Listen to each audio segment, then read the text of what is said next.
And that's us doing the stuff we do. Hello. Hello. This is Challenging Behaviours. Yes. The podcast that challenges behaviours to just disability. Something I've realised recently is we started off being learning disability based, but we've just expanded our horizons. Who knows where we'll go next? Maybe we'll start challenging everything. I'd love to do that, but we'd have to get more guests. We haven't solved all the issues with disability yet. That's we can't stop until we do. Yeah. That's what we joke about that in the first episode. We're just like, episode 100. Smashed it, guys. Well, this is episode 20. Is it? It is. Oh, well, it's quite a cool episode, this one, because we had a guest. A guest called Frank Turner. Who's a musician. Singer, songwriter, man. Yeah. And he was playing at our local O2, and so we hit him up, and he's doing great work with Gig Buddies, which we talked about in an episode. So we hit him up, and he said, "Oh yeah, I'd love to do this. So we ended up we went to meet him, and it was amazing because it was just so like nothing we'd done before. We were kind of in the promo. Yeah, a promo room. Yeah, we were in the promo room. Very professional. He just released his album, so it was literally the day before. He was completely swamped. We got 10 minutes of him. We got rushed through the O2. It was great. It was such an experience. I think I'll remember that for a long time. Yeah, we only had 10 minutes with him, but he filled up.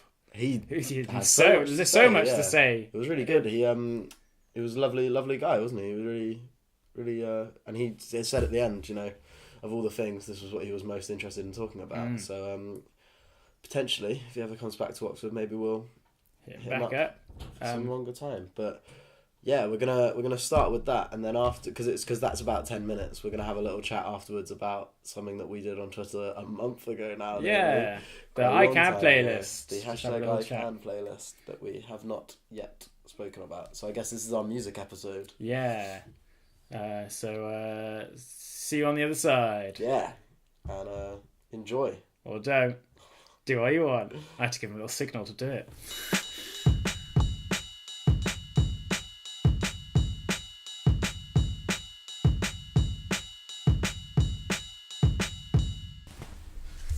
Cool.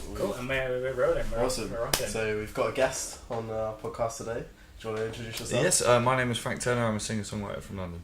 And you are on tour at the moment, and your I album am, came out yeah. yesterday. It did. We're in Oxford today. We're sort of about 2/3 of the way through the UK tour. I mean, the tour actually runs until sort of end of 2019, probably.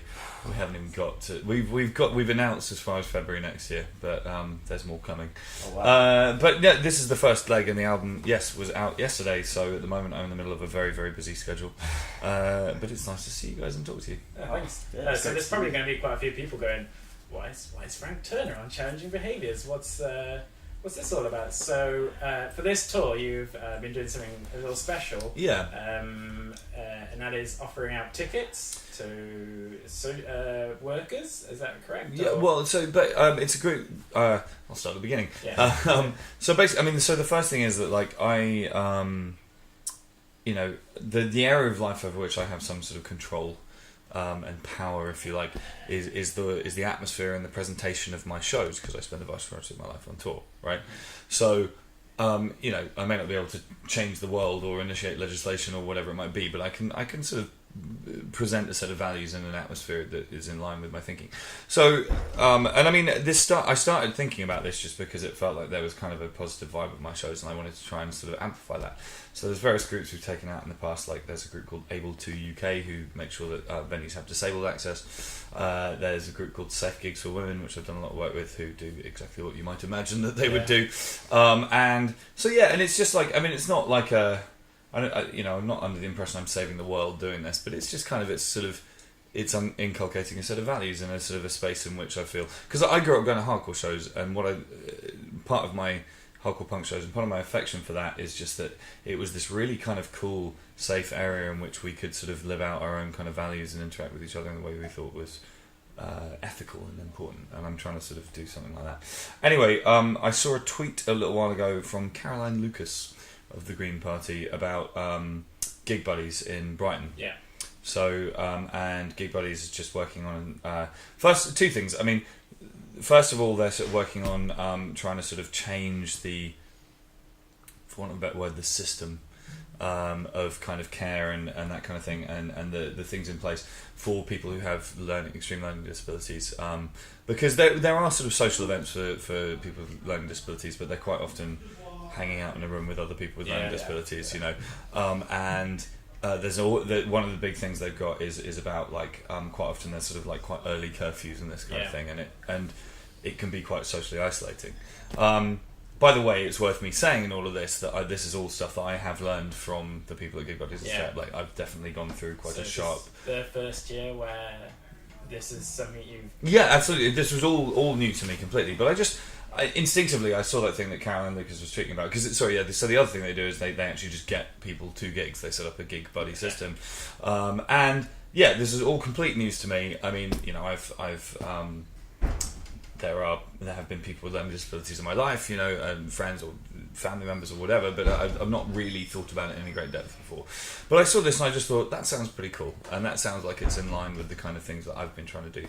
So I got in touch with Paul, who runs Gig Buddies and Stay Up Late, and just sort of said to him, like, is there any scope for doing this on a national kind of level next time we go on a UK tour? And Paul, bless him, who's a wonderful and really dedicated guy, sort of looked at me like I was a bit mad, and then was like, I mean, yeah, I guess. Yeah. I think he thought I was going to talk to him about a Brighton gig, but there isn't a Brighton gig on this tour, so I was like, can we do this nationally? And he was like, I mean, yeah, if you want. And I said, yes, I do want. And the thing is, it's worth saying that, like, quite a large part of my life is I come up with ideas and then my crew have to do the hard work to make it work. So they're the people who deserve the credit for this happening, as indeed as Paul.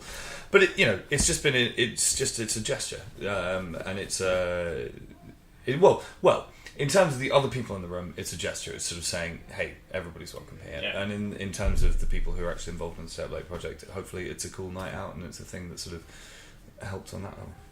Yeah, that's awesome. We did an episode talking about it, and so we both work in the charity sector with people with learning difficulties, and that's one thing we found is that, you know, quite a lot of the people we work with, there isn't scope, like you said, to go out. So it's just making a start. It's just showing and everyone. Well, yeah, and just, you know, and one of the things is, like, I've made a point of mentioning it every night, but what I'm not doing is sort of trying to point out who the people on the show are. Yeah, because the whole point is that they are just in every way equally welcome and happy to be there as anybody else. So do you know what I mean? It's sort of like, there are people here, but you don't have to think about that any further, other than just to know that there's no problem with it. You know, one of the other things that's been really cool in this tour is that, like, I've had some really nice kind of feedback from people coming to the shows. Quite often people not involved with Step Late, but people who just work with people with learning disabilities, just kind of going, I think this is really cool what you're doing here. But once a woman emailed me, and because I've been slightly kind of stumbling through my rhetoric, if you know what I mean, about it, because there is this whole thing that the whole point in a way is like not singling people out. Do you know what I mean? And this woman emailed me, she said, how about you say something about, like, people of all different abilities, was the phraseology that she suggested. And I was like, that's great, I really like that, because it's much more sort of inclusive in its way. So I feel good that this is one of the things that's cool about this for me, is that I'm learning. Do you know what I mean? And much, you know, before I got involved in Safe Gigs for Women, I'm in a terribly sort of white middle class privileged sort of way, was sort of bumbling through life thinking that gigs were probably alright for everybody, and then it turns out there is still, even in the punk scene, a huge problem with sexual harassment at shows, and that's almost the first step, is like unblinkering yourself to the issue at hand. Do you know what I mean? So I hadn't spent much time thinking about the social life of people with learning disabilities, but it's kind of like, if there's a thing that I can do to be of infinitesimally small amount of help, then cool. Yeah, and you could say it's a society-wide thing where people don't think about people with learning disabilities or any kind of disabilities, like social life, and it'll often be because when you are out, say you've gone out for a gig or a night out and you look around, you don't see anyone. Sure. And that's kind of how that's been ingrained, because they haven't had the opportunity to come to these things. Yeah, absolutely. I think one of the other things that's been kind of interesting, because there was a sort of small world bit of connection for it, and I'm kind of interested in your opinion, actually, is so Daniel Wakeford. Are you familiar with Daniel Wakeford? Okay, right. Oh, that's interesting.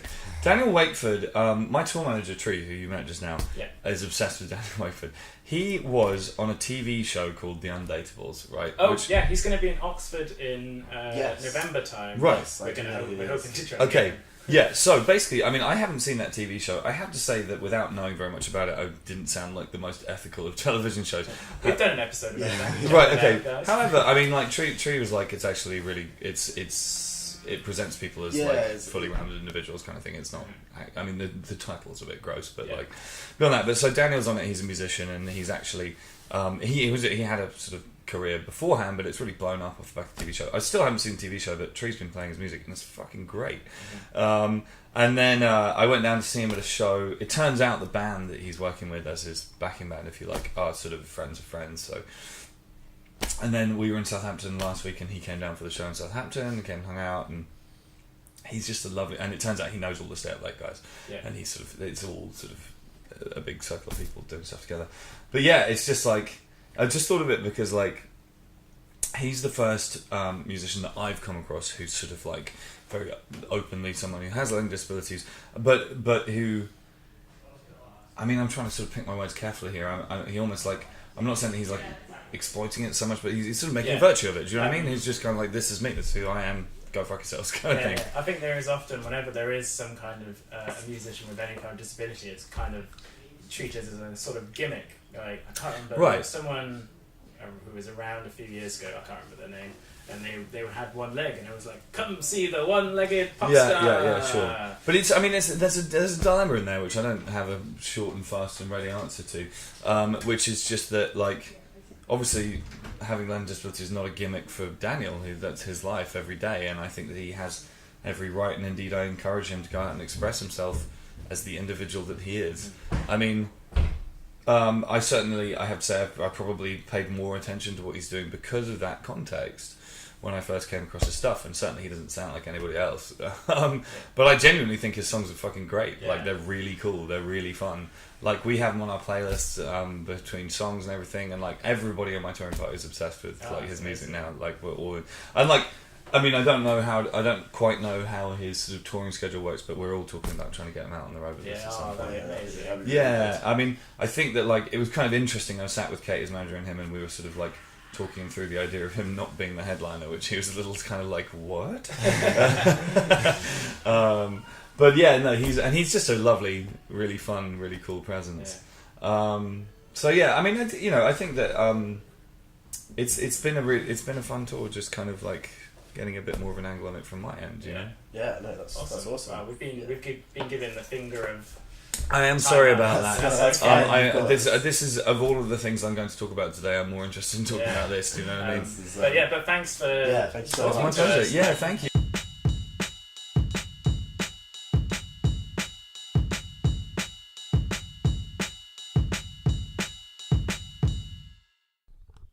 Tom just dabbed. And that was Frank Turner. I think you need to do more audible dabs. I wonder if it picked that up. I hope it did. Really slap your arm and do it. For those of you that don't know what a dab is, that's going to be really confusing. Google it. So yeah, that was our interview, our really good interview with Frank Turner. I think really covered a lot of bases, and as he said, it's making a start. He's learning from it. He's learning, and I really hope it picks up with more artists, because at no point, I mean, we didn't have the discussion about it, but it didn't seem too much of a struggle to set up. It didn't seem, it wasn't kind of, he didn't have to trek to Mordor in order to give free tickets to people. So hopefully it's something we see with more and more gigs. And his new album has a track called Be More Kind. Well, I really enjoy. I think it's a very... Which we should kind just of be encapsulates, more kind, what we're talking about. Every episode, not just right now. So we also wanted to talk about a little Twitter thing we did. I say we did. Jack did it. I didn't do anything. I've been enjoying it though, so I figured you'd be the better explainer than me. So it kind of came from when in episode 18 went to an event where I interviewed Dan White and Sarah Brisgid, who when this comes out, they'd have just done the Luathon. They're sitting in Baker Street. So I'll be thinking about them Friday when I'm sat on the toilet, but that would have already happened when this is released. And a point he made, not he made, his daughter's made, and he's kind of been a megaphone for that idea, is that a lot of the times on like television during charity events, like VTs would be of people with disabilities would have music, and the music that accompanies is often like sad piano music, sport relief, kind of thing, comic relief, sport relief way. Obviously, there's a reason for that. They're trying to. They're pushing an agenda. They're trying to get donations. Yeah, so I'm not saying you're going to be more likely to be like, because I got to help this poor soul. But it does at the same time create a kind of atmosphere of pity towards those of learning disability. Anyways, it plays into what we talked about in last week's episode with John Lish, where he was talking about being sort of people not feeling empowered or confident enough to go out and try things because they have spent loads of time either proving they're disabled or they're kind of told that they can't do anything. And I would assume every time that people are on the telly and there's sort of sad piano music, that can't be very good for and it's obviously these events are watched, by a majority of the country, you could potentially, and that's going to create a kind of sorry, my cat is distracting me. That's going to create a kind of precedent that people with disabilities should be pitied, and it's like, oh, poor them. They never smile. And it's not every VT's like that. They do show more positive ones to show positive work that's been doing. But it's quite accurate though. I've actually noticed every time I meet someone with a learning difficulty, there is piano music playing. Oh. It's like in the world, like in the air. I don't know. Other instruments as well. It's not always piano, but that's the go-to. Sad piano. We did that. We heard that point, but what did we do about it? What did we try and combat it? Sorry, I didn't mean to. You were about to say. I didn't realize you were about to say something, but I was trying to make it like, let's get to the playlist. That's exactly what I was going to go into saying anyway. Great minds. Just something I've always enjoyed doing, and I tried on like Facebook and stuff in the past with just my friends, is building playlists of like joint, like people submitting a song. I did a thing on my own Facebook page with my friends like a couple of years ago where I did like a week, and every day I had a different theme, and I like the idea of people having stories attached to certain songs. So I thought, a good way of kind of getting a message across to people who make these VTs, etc., is to make a playlist of alternative songs which have been chosen by either people with a disability or the families of those with disabilities to give an idea of how they feel they should be represented musically. And there was a wide variety of different things. Yeah, that was awesome. It was great. We had things from The Greatest Showman to Metallica. It was a real mixture of things, and every time a song was submitted, I was like, wow, there's a story attached to this as well. Like, and some people shared those stories with us, which was great. Some people didn't. They didn't have to. And it was just a lovely thing. It was a busy week. My phone was constantly a-buzzing. I was just constantly adding things. And we also made... someone requested a playlist which was a mixture of lyric videos or signed, and I made that as well. So it was a busy week, and it's still open to submissions as well. So if anyone still wants to put, you could just go on Twitter, submit the song with hashtag #ICANPlaylist. And yeah, we've got an amazing response. We got some lovely... We had responses from Tanny Gray Thompson, and Adam Hills retweeted it, and there was it got a great response. It was lovely. It was a real buzz. Yeah, and it's worth saying as well, if you have some suggestions, don't hold back. Like, suggest as many as you want. Like some people suggested loads. Like John Lish. Last week's guest, John Lish. Did he say it on the? He did. Did he say it on air? Like, he did. He suggested lots. Something like but they were all 13, great. They're all bangers. But that's the point. We want people to suggest as much as they want. Yeah, there's no limit. There's no being selfish. There's no inappropriate song. because it's a song that you've chosen to represent your life. It's not for us. We haven't submitted songs to this. It's all been from those who we've asked to do it. Yeah. So if you're listening and a song springs to mind, tweet us at challengingpod and hashtag I can playlist. I can playlist. There was at one point there was a hashtag going around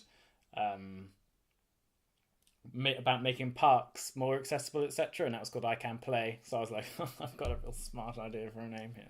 I can play. I can playlist. Oh yeah. A little backstory for you. Wow, awesome. So you can tweet us. You could also email us as well. challengingbehaviorspodcast@gmail.com. Yes. And then our Twitters. I'm at RapidRhino123. And I'm at Wasps Kill Bears. Awesome. I hope you enjoyed the music episode. It's it's worth saying a big thank you to Frank Turner for taking the time out just after his album had come out. I, not being a musician myself, completely didn't in my head make the connection that when your album drops you are busy as can be. But he was great fun, and he was really, very friendly, really interesting guy, and really nice about it. Didn't seem to mind spending time talking to us. So real big thanks to him. We'll put his Twitter.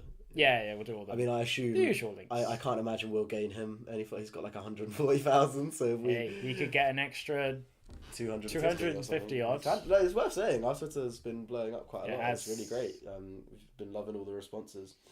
We took a bit of a break, but we're back on the pod grind. We are. At least for 2 episodes we have been. Yeah.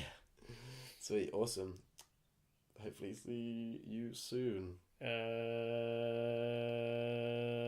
Say something cool, Tom. Gig buddies. That's true. It is cool. That is cool. You've actually achieved it.